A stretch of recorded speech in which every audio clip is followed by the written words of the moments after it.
우리 지난주에는 사마리아 성에 무시무시한 기근이 들기 시작했죠. 이유는 아람 군대가 내려와서 우회를 해서 성을 뺑 둘러쳐서 포위를 지금 했습니다. 모든 복음로라든지 소통이 다 막혔어요. 그러니까 성 안에 사람들이 일정 분량의 음식과 소모품을 가지고 어느 정도까지는 생활을 했겠지만 그것도 한계가 있을 거 아니에요. 다 떨어지고 나중에는 끔찍한 일들이 벌어지죠. 오늘은 네 집 아이를 먹고 내일은 우리 집 아이를 먹고. 근데 이것이 기근의 정도를 말하는 것이 아니라 사실은 무엇을 떠난 결과라고 확인을 했었죠. 하나님의 말씀을 떠난 결과라고 확인을 했었어요. 그러자 북이스라엘 왕이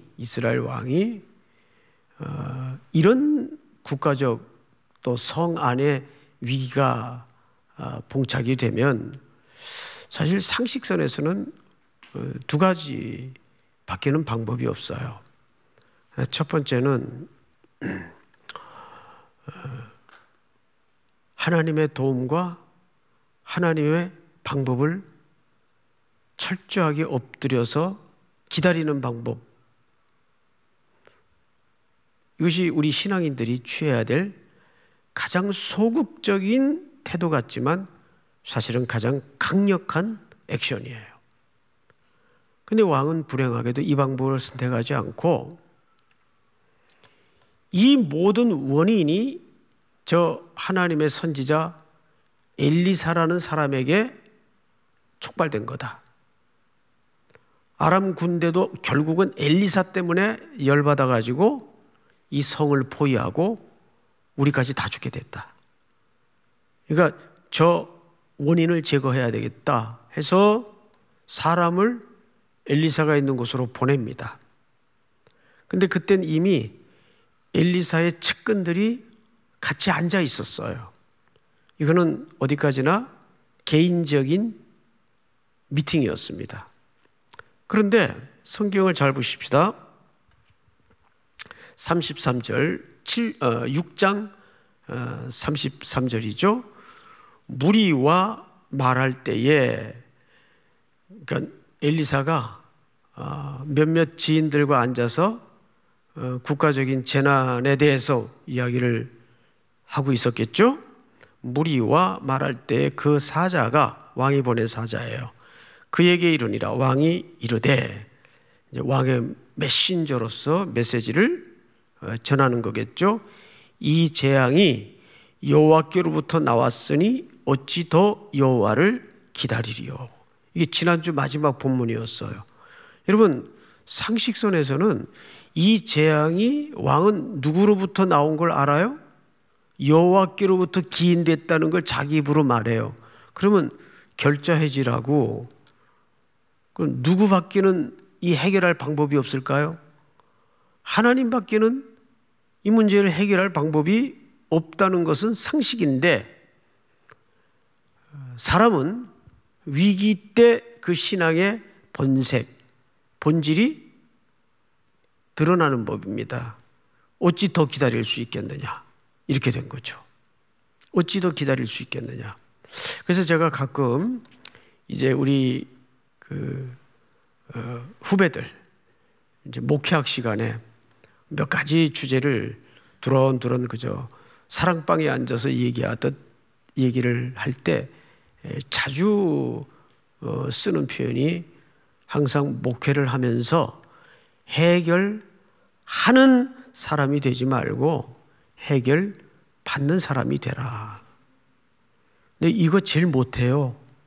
목회자들도 그렇고 성도들도 그렇고 내가 이루고 넉넉고 있는 게 이게 맞나. 지금 남들은 다 지금 분주히 자기 살궁리를 열심히 호두닥거리고 뛰고 있는데 나만 하나님의 도움을 기다린다고 이게 능사가 되는가? 막 조바심이 나고 그렇죠. 이게 사실은 시험이에요. 그래서 가만히 신앙생활을 하다 보면 사람이 이런 경우가 있죠. 이러지도 못하고 저러지도 못하고 어찌 할 수 없는 완전히 손발이 묶인 상태. 근데 그때가 진짜 은혜가 임할 때예요. 하나님이 가끔 우리를 정말 손발을 다 묶어 놓을 때가 있어요. 저리도 못 가겠고 이쪽으로도 갈 수 없고 사방을 다 꽉 막히게 만들 때가 있단 말이에요. 청춘들도 그래요. 그럼 뭐 어떡하라는 얘기입니까, 하나님? 아무것도 할 수 없을 때. 그런데 그때야말로 순전히 하나님이 개입하시는 시간이에요. 우리 오늘 이 희한한 신비스러운 성안의 대반전의 현장을 통해서 그 하나님의 역사를 이제 만나게 됩니다. 또 온라인으로 예배드리는 분들도 마찬가지예요.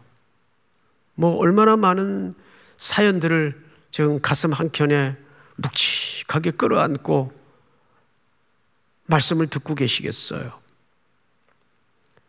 그러니까 지금 왕은 이럴 때일수록 이 문제가 하나님께로부터 왔다는 고백을 자기 입으로 했다면 더더욱 누구 앞에 밀고 들어가야 돼요? 하나님께 밀고 들어가야죠. 하나님은 모든 것들을 하실 수 있는 분 아닙니까? 전능하신 분 아닙니까? 그분께는 하소연할 때도 없고 하소연할 수도 없잖아요. 그분 외에는. 그래서 우리 찬송가에 보면 주 음성 외에는 더 기쁨 없도다. 그래서 오늘도 이제 엘리사가 어떻게 이 해결을 실마리를 푸는가를 첫 번째 잘 보세요. 7장 1절 엘리사가 이르되 여호와의 말씀을 어떻게 하라고? 들을지어다. 자, 앞을 좀 봐주세요. 이게 신명기 주제예요. 쉐마 이스라엘, 이스라엘아 들으라. 그 신명기라는 책은 이제 7 가나안 족속이 우상 문화와 이방 문화에 쩌들어서 이미 토양을 만들어 놓고 있는 그 가나안 땅에 이 광야에 40년을 돌아다닌 히브리에서 탈출한 노예들이 이제 들어가 살아야 돼요. 그러면 진공 상태에서 살아도 인간이 본래상 부패한 존재일 텐데 얼마나 쉽게 동화되고 물들기 쉽겠어요. 그래서 들여보내기 전에 하나님께서 신명기라는 책에 계속 강조한 게 뭐예요? 이스라엘아 들으라. 이스라엘아 들으라. 문설주에 써놓고 손목에 기호를 만들어 붙여놓고 외워 들리게 하라. 네 자녀들에게. 그런데 가나안에 들어가면서부터 왕들을 요구하는 제국의 흉내를 이스라엘 백성들이 내더니 부득이 하나님께서 허용을 하자 그 세워진 왕들로부터 역출애굽이 다시 애굽화가 다시 진행이 돼요. 다시 우상화가 시작이 돼요. 그리고 성전은 혼합주의의 본거지가 되죠. 1000여 명의 여인들이 끌고 들어온 온갖 우상 신상들을 성전에 갖다 놓고 이스라엘은 가히 종교 백화점이 됩니다. 결국 그 백성을 고치기 위해서 하나님은 아수르 바벨론을 들어서 이스라엘 백성들을 먼 태양의 나라로 노예로 던져놓는 거예요. 뜨거운 풀무의 역사 속에, 그러니까 이스라엘아 들어라. 지금 이런 세계적인 2년호 이제 가까이 되는 이 재난과 재앙 앞에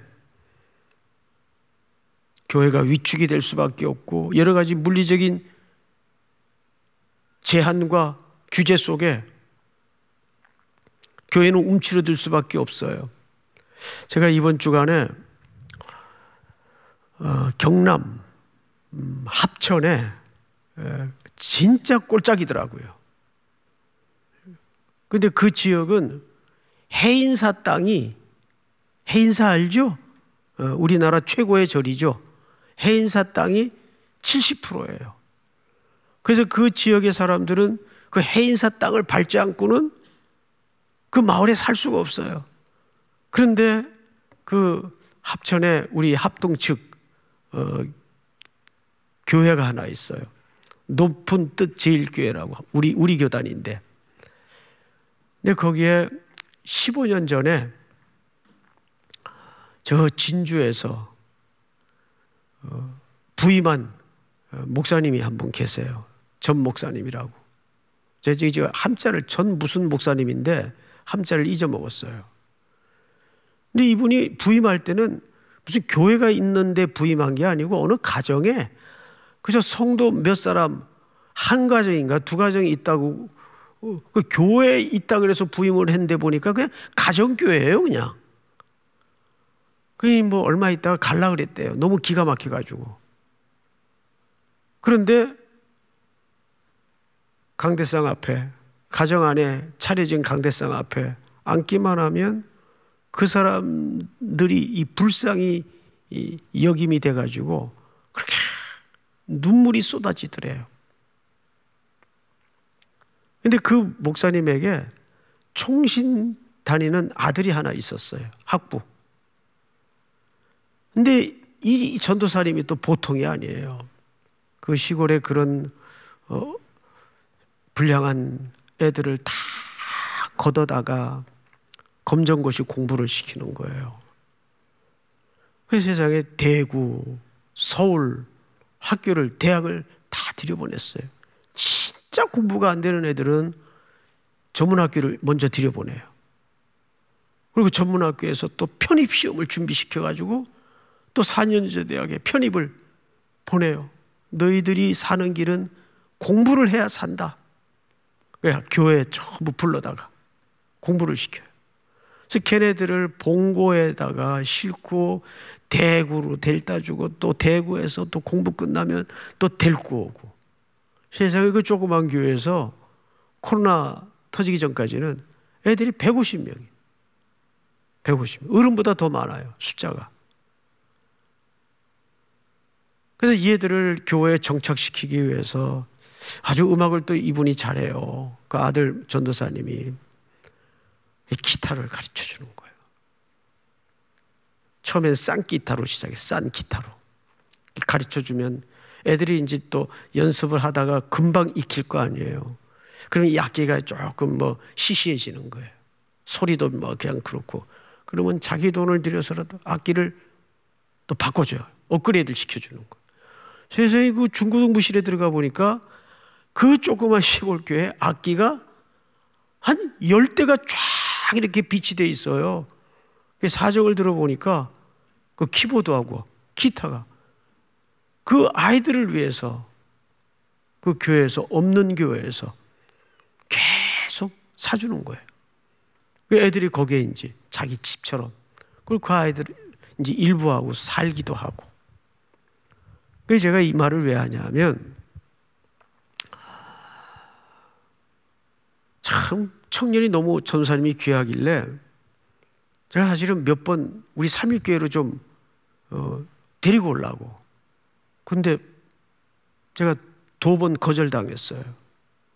이유가 뭐냐 하면, 목사님, 저 여기 떠나면 우리 아버지 목회 못합니다. 저도 넓은 목회 현장에서 모든 걸 또 다시 배우고 싶지만 저는 이러지도 저러지도 못합니다. 근데 가만히 그 친구를 위해서 기도하다가 보니까 참 이러지도 저러지도 못할 때가 이렇게 큰 은혜일 때가 또 있구나. 여러분 가운데 지금 어떤 형편과 사정이 그럴 수 있어요. 이거 뭐 이러지도 못하고 저러지도 못하고, 근데 지금은 속이 새카맣게 타들어가고 답답할 것 같지만 어느 정도 하나님의 때가 지나면 이유가 있었구나. 이유가 있었구나. 하나님이 틀림없이 최선이 아니라 최고의 방법을 내 인생 속에 경영하셨구나. 그 고백을 반드시 하게 되는 날이 올 줄을 믿습니다. 지금은 무슨 계획을 세우냐 그랬더니 그 마을 회관이 24개인데 합천군에 거기에 이 청년들을 파견을 해가지고 할머니 할아버지들 이제 위드 뭐 이제 우리 표현대로 위드 코로나가 되면 거기다가 이제 복음을 전하는 어떤 프로그램을 운영을 할 거래요. 그 회관, 마을 회관, 할아버지 할머니들 늘 거기 이제 모여서 장기도 두시고 뭐 화토도 치고 그러잖아요. 그래서 그 조그만 교회를 좀 단순히 조그만 교회가 아니라 그렇게 청년들 얘기할 때마다 목사님이 울컥울컥 해가지고 이렇게 우세요. 목사님이 그 마음이 있으니까 거기 지금 15년 넘게 그곳을 떠나지 못하고 정말 고적한 곳이에요. 나무 뭐 논 이거밖에 없어요. 휑해요 그냥. 그래서 이제 목사님들 한 30여 분하고 식사도 하고 또 대화를 하는 가운데 너무 마음이 아팠던 게 뭐냐 하면 기본적으로 다 우울증이 걸렸어요. 지금 고황장애는 대체로 걸려 있고, 고황장애는 왜 그러냐 그랬더니 코로나도 코로나지만 그 해인사 절의 횡포가 말로 다 알 수가 없대요. 그 압박과 그 집요한 그 옥죄어 오는 이 손길들이 너무너무 힘들다는 거예요. 정말 영적인 전쟁이구나 하는 생각이 들어요. 그래서 우리는 어떤 모든 상황 속에서도 인간적인 계산으로 바라볼 게 아무것도 없어요. 모든 영역에서 이게 영적인 전쟁이구나. 특별히 거기만 그런 것이 아니라 이 지방으로 내려가면 큰 절이 있는 지역은 그 절의 이 경제권이 우리 상상 이상이에요. 어마어마해요. 그걸로 휘두르는 거예요. 그 가난한 사람들은 그거라도 털려나가면 생계가 안 되니까 어쩔 수가 없는 거죠. 이런 농어촌 교회를 위해서도 여러분 꼭 기도해 주셔야 돼요. 특별히 우리 교회와 함께 복음의 동력자로 늘 기도하고 있는 영계교회들을 위해서, 어깨동무교회들을 위해서 기도해 주셔야 돼요. 그러니까 초점은 이럴 수도 없고 저럴 수도 없을 때 그것이 꼭 절망스러운 환경일 것 같지만 그때야말로 누가 개입할 수 있는 시간이에요? 하나님이 개입해 들어가는 시간이에요. 자, 그러면 어떻게 개입하시는가를 한번 보십시다. 2절을 보시면, 1절을 보시면 이르시되 내일 이맘때에 사마리아 성문에서 고운 밀가루 한 서알을 한 세겔로 매매하고, 그러니까 가격이 폭락한 거예요. 지난주에는 가격이 폭등을 했었죠. 뭐 호떡 한 개에 50만 원씩 하고 그랬잖아요. 예를 들면. 근데 지금은 소고기 한 근에 막 10원 하고 폭락, 누구나 사서 먹을 수 있도록 이 기근과 절망에 놓인 성 안이 그렇게 될 것을 누가? 엘리사가 지금 선언하고 선포하고 있는 거예요. 성경을 보십시다. 2절 우리 한번 같이 읽어볼까요? 2절만 시작. 그때 왕이 그의 손에 의지하는 자 곧 한 장관이 하나님의 사람에게 대답하여 이르되 여호와께서 하늘에 창을 내신들 어찌 이런 일이 있으리요 하더라. 엘리사가 이르되 내가 내 눈으로 보리라 그러나 그것을 먹지는 못하리라 하니라. 네, 눈으로 보긴 하는데 그러한 기적의 일들을 눈으로 보긴 하는데 뭐 하진 못하리라? 먹지는 못하리라. 이런 걸 뭐라 그래요, 여러분? 눈으로는 보고 있는데 그걸 먹진 못해요. 이거를 환장한다 그래요. 예? 내가 너희들을 환장하게 만들겠다. 요즘 대환장이라는 말을 쓰더군요. 대환장. 자, 그런데 신비한 일이 벌어집니다. 3절 성문 어귀에 나병 환자 4사람이 있더니, 여러분 이 사람들은 성 안에 못 들어가요. 나병 환자이기 때문에. 그런데 이 사람이 일찍이 4사람이 성문에 와 있어요. 왜 그랬을까요? 이 나병 환자는 누구와 극적인 대조를 시키고 있는지 아세요? 엘리사의 말 속에 하나님의 역사를 전혀 신뢰하지 않고 있는 왕과 그와 함께한 고관들과 이 4명의 나환자는 극적인 대조를 성경이 의도적으로 시키고 있는 거예요. 그들은 엘리사가 말을 했는데도, 선포를 했는데도 안 믿었어요. 그러니까 엘리사가 너희가 그 기적을 볼 거다. 그런데 먹지 못할 거다. 근데 이미 그 얘기를 어떻게 듣고 4명의 나병 환자가 지금 어디에 와 있어요? 성문 어귀에 와 있어요. 왜? 그런 기적이 어디서부터 시작이 된다고 얘기했어요? 성문에서. 자, 2절을 잘 보시면, 1절을 보시면 사마리아 성문에서 고운 밀가루 한 쌀을 한 세겔로 매매하고, 이런 기적이 성문에서 일어날 거예요. 그런데 지금 이 4명의 나환자들이 어디에 와 있어요? 성문에 와 있어요. 왕은, 지위가 있는 사람들은 하나님의 말씀을 안 들어요. 그런데 나병 환자들은 어떤 마음일까요? 이 사람들은 이래도 죽고 저래도 죽는 사람들이에요. 여러분, 싸움의 기술이라는 그 책에 보면 최고의 싸움의 고수가 누구라 그랬어요? 제가 금요 기도회 시간에 말씀을 드린 적이 있어요. 잃을 게 없는 사람들. 최고 싸움의 고수는 잃을 게 없는 사람들이에요. 잃을 게 많은 사람들은 못 싸워요. 잃을까봐, 털릴까봐. 그런데 4명의 나병 환자는 뭐 잃을 게 뭐가 있어요? 어차피 천형에 해당하는 이 질병 때문에 격리가 되어서 집안 식구들이 가져다 주는 음식으로만 생존하고 있는 절망 중에 절망에 놓인 사람들이에요. 이 땅에 무슨 희망이 있겠어요? 자, 그런데 3절을 보십시다. 성문 어귀에 나병 환자 4사람이 있더니 그 친구에게 서로 말하되 우리가 어찌하여 여기 앉아서 죽기를 기다리랴. 이 사람들은 이래 죽으나 저래 죽으나 죽기는 마찬가지예요.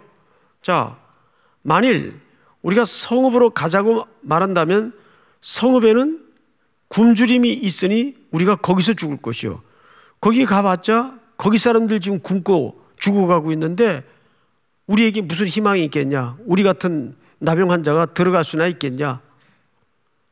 이런 처지예요. 또 두 번째는 만일 우리가 여기서 머무르면 역시 여기서도 죽어요. 그런즉 우리가 가서 아람 군대에게 항복하자. 이 꾀는 어떻게 낸가 하면 고대 사람들은 전쟁을 할 때 적과 전쟁을 할 때 항복을 하면 목숨을 살려줍니다. 포로들은 죽이질 않아요. 이게 고대의 성문화된 법은 아니지만 하나의 관례예요. 그러니까 이 나병 환자들이 그 생각을 한 거예요. 성에 들어가야 희망도 없고 여기 있어도 죽기는 마찬가지니까 차라리 우리를 지금 공격하러 포위하고 있는 아람 진영으로 들어가서 항복하자. 뭐 우리를 어떻게 하겠냐? 그러니까 목숨을 그냥 건 거예요. 목숨을. 자, 그러자 어떤 일이 벌어지는가 하면 희한한 일이 벌어져요. 5절. 아람 진으로 가려 하여 해질 무렵에 일어나 아람 진영 끝에 이르러서. 해질 무렵, 이스라엘 시간으로 해질 무렵은 새로운 하루가 시작되는 시간 아니에요. 그렇죠? 새로운 하루가 시작되는 시간이 해질 무렵이. 이게 히브리인들의 시간 개념이에요. 해질 무렵. 해질 무렵이라는 것은 해도 떨어지고 어둠이 내려앉고 모든 것들이 움직임이 가능하지 않는 시간이에요. 사실상 물리적으로는 모든 것들이 손발이 정지되고 묶이는 시간이에요. 해질 무렵. 해는 져서 어두운데 이 나병 환자들은 이래 주거나 저래 주거나 살겠다고 적진으로 들어갑니다. 자, 그런데 성경을 잘 보세요. 본즉 그곳에 한 사람도 없으니, 적진으로 갔는데 거기 한 사람도 없어요. 다 어디 가고. 병사들이, 아람 병사들이. 여기에 이 4명의 나병 환자들만 하나님의 경영하신 일들을 확인하게 됩니다. 볼까요? 6절. 이는 주께서 아람 군대로 병거 소리와 말소리와 큰 군대의 소리를 듣게 하였으므로 아람 사람이 서로 말하기를 이스라엘 왕이 우리를 치려하여 햇사람의 왕들과 애굽 왕들에게 값을 주고 그들을 우리에게 오게 하였다 하고. 이 무슨 얘기냐 하면 4명의 나환자들의 발자국 소리를 하나님이 하나님의 천국의 확성기를 틀어가지고 애굽의 그 대군의 병력들의 말발굽과 병거 소리로 바꿔놓은 거예요. 이렇게 놀라운 얘기를 하는데, 응? 여러분들은 얼마나 믿음이 좋으시길래 뭐 그거 이미 알고 있었다는 듯이 아무 리액션도 안 하시고, 나는 이거 오늘 이게 종일 이 본문을 읽고 있다가 혼자 막 웃기도 하고 그랬는데, 야, 하나님 참 너무 재밌으시다. 지금 그 진영으로 들어가는 사람은 4명밖에 없어요. 그것도 나환자 4명. 근데 하나님이 그거를 어떻게 천국의 확성기를 틀어가지고 큰 군대와 말발굽과 병거의 소리로 바꾸었다고요. 예? 하나님이. 도착해 보니까 아무도 없어. 다 도망가 버리고. 그래도 빤히 쳐다만 보시고 와, 진짜 대단하시네요. 예? 이게 놀랍지 않아요? 얼마나 기가 막혀요. 하나님은 그렇게 역사하실 수 있어요. 예? 하나님을 여러분들이 정말 믿는다면 그냥 그대로 믿으세요. 뭐 거기 논하고 해석하고 따지지 말고 그냥 그대로 받아들이세요. 믿습니까? 그런 기도가 역사가 있어요. 그러니까 이 4명 환자가 어떻게 생각했어요? 이게 웬 떡이냐고 그 사람이 도망가느라고 또 전부 놓고 갔어요. 자기네들이 먹던 거 쓰던 거 무기 할 것 없이. 그러니까 난리 났어요. 지금 난리. 보세요. 7절. 해질 무렵에 일어나서 도망하되 그 장막과 말과 나귀를 버리고 진영을 그대로 두고 목숨을 위하여 도망하였습니다. 이건 보세요. 이 사람들도 그러니까 언제 도망했어요? 해질 무렵에. 해질 무렵에 나온 자 넷은 죽기를 각오하고 아람 진영으로 들어갔더니 거기 살 길이 생기고, 해질 무렵에 그 어마어마한 아람 군대는 살겠다고 도망을 가고, 얼마나 아이러니고 역설이에요. 이게 해질 무렵에 일어난 기적이에요. 믿습니까? 해질 무렵에 이런 은혜가 여러분들에게도 있어지기를 주의 이름으로 축복합니다. 자, 마지막 8절 우리 한번 다 같이 읽어볼까요? 시작. 그 나병 환자들이 진영 끝에 이르자 한 장막에 들어가서 먹고 마시고 거기서 은과 금과 의복을 가지고 가서 감추고 다시 와서 다른 장막에 들어가 거기서도 가지고 가서 감추니라. 이걸 한번 여러분 머릿속에 이렇게 한번 이렇게 유추해서 상상을 해보세요. 텅 빈 그 군대가 어질러 놓았던 모든 금은보와 먹거리 이런 거 배가 터지게 먹고 이걸 어떻게 할 수가 없는 거예요. 여기 뭐 감췄다고 해서 이 불행한 인생을 살았던 사람들 평생에 이런 경험이 있었을까요? 없었을까요? 예, 저는 감춰도 괜찮다고 생각을 해요. 막 이 정도야? 예? 그런데 하나님이 이 놀라운 하나님의 회복과 구원의 은총을 처음으로 경험하는 자들이 누굽니까? 가장 절망스러운 사람들이, 가장 희망이 없던 사람들이. 그러니까 이 사람들이 막 배 터지게 먹고 막 감추고 그러는 걸 이렇게 보면서도, 글을 통해 보면서도 웃음이 저절로 나와요. 야, 이 네 명이 얼마나 신났을까? 예? 이 전라도 표현으로 어찌했을까? 예? 할렐루야. 우리 교회도 이런 분들이 회복이 되고 배가 부르고 희망이 생기고 살 길을 찾는 환대의 은혜가 있기를 주의 이름으로 축복합니다. 네. 우리는 해질 무렵의 기적을 기억하십시오. 오늘 이 밤에도 기도할 때 해질 무렵의 기적이 우리 가정에도 내 인생에도 일어나게 하여 주시옵소서. 믿습니까? 우리 다 같이 한번 통성으로 기도하십시다. 오늘 주신 말씀 붙잡고 이스라엘아 들으라. 가장 힘겨운 시간을 온 인류는 지나고 있지만 이때야말로 여호와의 말씀을 듣는 시간이 되게 하여 주시고, 해질 무렵에 절망의 시간이지만 그 시간이 하나님이 개입하는 시간이 되게 하시고, 가장 절망스러웠던 사람들이 배부름을 얻고 환대를 받고 구원을 얻는 기적의 역사가 내 생에도 경험되어질 수 있도록 은혜를 새롭게 하여 주시옵소서. 우리 한번 주여 부른 다음에 기도하십시다. 주여. 사랑하시는 하나님 아버지, 오늘 이 밤에도 은혜를